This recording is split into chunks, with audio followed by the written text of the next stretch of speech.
आदाब, मेरा नाम डॉक्टर सुवर्चला है। मैं जीवा फर्टिलिटी सेंटर्स में साइंटिफिक डायरेक्टर हूँ। आज हम प्रेगनेंसी के फर्स्ट ट्राइमेस्टर के बारे में जानने की कोशिश करेंगे। कंसेप्शन क्या होता है? जैसे ही एक औरत के अंडे को एक स्पर्म फर्टिलाइज करता है तो उसे कंसेप्शन कहते हैं। इसी क्षण उस कंसेप्शन का जेंडर, इनहेरिटेड कैरेक्टरिस्टिक्स ये सब तय हो जाते हैं। कौन सा एग, कौन सा स्पर्म मिले हैं उसके मुताबिक ये सब डिसाइड हो जाता है। प्रेगनेंसी वीक 1 के दौरान क्या होता है, वैसे ही हम फर्स्ट ट्राइमेस्टर को पूरा कवर करेंगे। प्रेगनेंसी वीक 1 एक्चुअली आपका मेंस्ट्रुअल पीरियड का टाइम है, बिकॉज आपका जो एक्सपेक्टेड डेट ऑफ डिलीवरी है या ड्यू डेट, जिसे हम EDD या EDB कहते हैं, ये कैलकुलेट होता है आपके first day of last period से। सो इस वीक को भी आपके 40 वीक्स प्रेगनेंसी में काउंट किया जाता है। हालांकि आप अभी तक कंसीव नहीं हुए, फिर भी इसे भी काउंट में लिया जाता है। सो अगर आपको आपके पिछले पीरियड का फर्स्ट डे मालूम है तो आप जेस्टेशन कैलकुलेटर लेके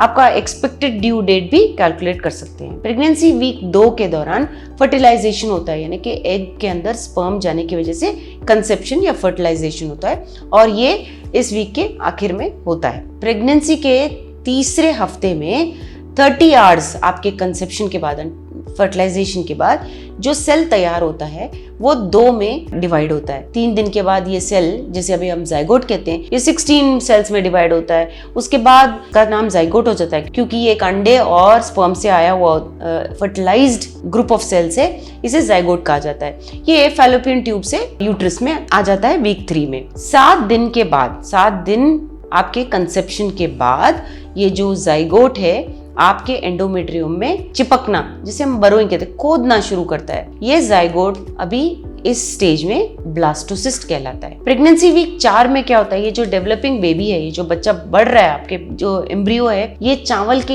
एक दाने से भी छोटा होता है। इसके अंदर बहुत सारे सेल्स होते हैं जो बहुत तेज रफ्तार से डिवाइड हो रहे होते हैं, और ये डिवाइडिंग सेल्स बॉडी के अन्य भाग में डिफरेंशिएट हो रहे हैं। डाइजेस्टिव सिस्टम वगैरह सब कुछ ये सेल से तैयार होते हैं। प्रेगनेंसी के 5वें हफ्ते में न्यूरल ट्यूब तैयार होता है, जहां से सेंट्रल नर्वस सिस्टम आता है, यानी ब्रेन और स्पाइनल कॉर्ड जहां से आता है, ये प्रेगनेंसी वीक 5 में होता है। प्रेगनेंसी वीक 6 में अब इस बेबी को एम्ब्रियो ही कहते हैं, और ये 3 मिलीमीटर होता है साइज में, और इस स्टेज में ये स्पेशल हार्मोन्स रिलीज कर रहा होता है, जिससे माँ को पीरियड्स आना बंद हो जाते हैं। यानी कि HCG हार्मोन जो होता है, ह्यूमन कोरियोनिक गोनाडोट्रोफिन, रिलीज होना शुरू होता है, जिसके कारण अब यहाँ से अगर प्रेगनेंसी हेल्दी रहा तो आपको पीरियड्स नहीं आएंगे। प्रेगनेंसी वीक 7 में हार्ट बीट शुरू होता है। ये एम्ब्रियो अपना प्लासेंटा, बच्चेदानी, एमनियोटिक साक सब कुछ तैयार कर चुका होता है। प्लासेंटा जो है यूट्राइन वॉल में, यानी गर्भ के जो दीवार में अंदर ही अंदर बड़ा होने लगता है, और माँ के ब्लड स्ट्रीम से ऑक्सीजन और न्यूट्रिएंट्स को एक्सेस कर रहा होता है। प्रेगनेंसी वीक 8 के दौरान ये एम्ब्रियो 1.3 सेंटीमीटर्स होता है, और इसमें जो स्पाइनल कॉर्ड है वो बड़ा होके अभी टेल के जितना, अभी इसका जो स्पाइनल कॉर्ड है वो बड़ा होके टेल के जैसे दिखने लगता है, और सर भी जो है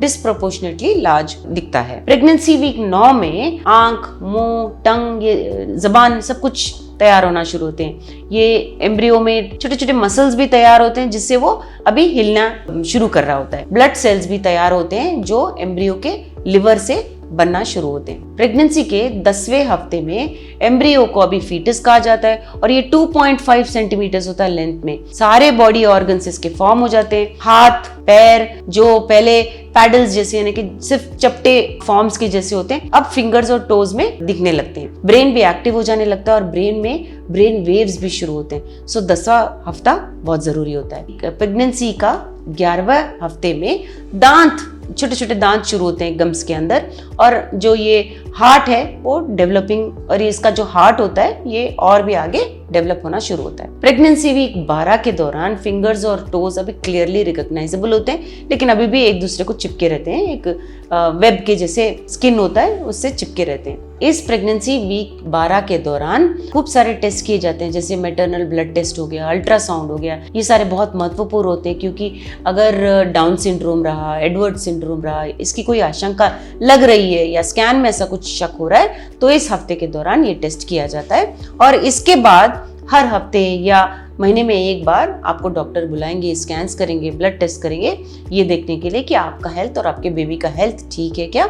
और यहाँ से आपको कॉन्स्टेंटली मॉनिटर किया जाएगा ऑब्स्टेट्रिशियन या गायनोकोलॉजिस्ट द्वारा। इसके बारे में और जानकारी के लिए अवश्य जीवा फर्टिलिटी सेंटर्स आइए। Thank you. हमने इस वीडियो बनाने के लिए बहुत मुशक्कत की है, मेहरबानी करके हमें लाइक और सब्सक्राइब ज़रूर कीजिएगा। शुक्रिया।